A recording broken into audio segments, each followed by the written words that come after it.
السلام علیکم دوستوں، کیا حال چل ہے؟ چلیں آج ہم بھی لگا دیتے ہیں یہ خبر آگے جی اسکرین کے اوپر۔ عمان ٹورزم انسٹی ٹو ہوسٹ سور میرین سپورٹس فیسٹیول۔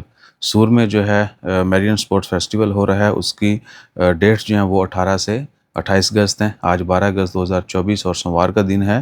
18 کو بنے گا جی انشاءاللہ تعالی خیر سنڈے، 17 کو سیچرڈے ہے، 18 کو سنڈے ہے۔ تو اگلے اتوار سے لے کے 28 اگست تک جو ہے، 18 اگست سے لے کے 28 اگست تک میرین سپورٹس فیسٹیول جو ہے سور میں ہوگا۔ آپ جا کے کیا کہتے ہیں کہ لطف اندوز ہو سکتے ہیں۔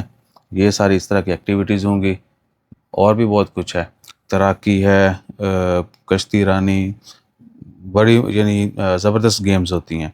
سو عمان سیلنگ چیمپئن، اس کے بعد اچھا عمان کا جو سیلنگ چیمپئن شپ ہے 2024 کی، وہ بھی یہیں پہ ہوگی۔ کمپٹیشنز ہوں گے 4 کیٹیگری کے، جونیئرز کے بھی ہوں گے، بورڈز کے، الکا بورڈز۔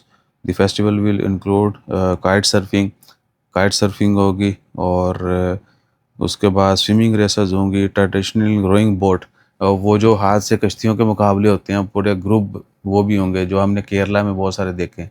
انڈیا میں اس طرح کے بڑے ہوتے ہیں، اور بھی ملکوں میں ہوتے ہوں گے۔ تو کافی جنی ایکٹیویٹیز ہوں گی انشاءاللہ تعالی خیر۔ ہم بھی کوشش کریں گے کہ کوئی ایک آدھ دن جو ہے وہاں پہ گزاریں، اور ان تمام چیزوں سے لطف اندوز بھی ہوں، اور آپ کے ساتھ بھی شیئر کریں۔ 18 سے 28 اگست سور میں میرین سپورٹس فیسٹیول ہونے جا رہا ہے۔ صرف یہ نہیں کہ صرف سپورٹس ہی ہوں گے وہاں پہ، پھر مارکیٹس بھی لگتی ہیں، بازار بھی لگتے ہیں ٹریڈیشنل، تو اور بھی کافی کچھ ایکٹیویٹیز ہوں گی۔ ویسے بھی سور، اگر آپ کوسٹل ایریا دیکھنے کے شوقین ہیں تو سور بڑی زبردست جگہ ہے۔ وہاں پر اکثر جو ہے سمندر بکھرا ہوا بھی آپ کو ملتا ہے، تیز ہوائیں چلتی ہیں، یعنی اس کی وائبز ہی الگ ہیں۔ اچھا وہاں پہ وہ برج بھی ہے جو لندن برج ہے نا، اس ٹائپ کا برج بھی ہے وہاں پہ، وہ بھی آپ عمان میں دیکھ سکتے ہیں۔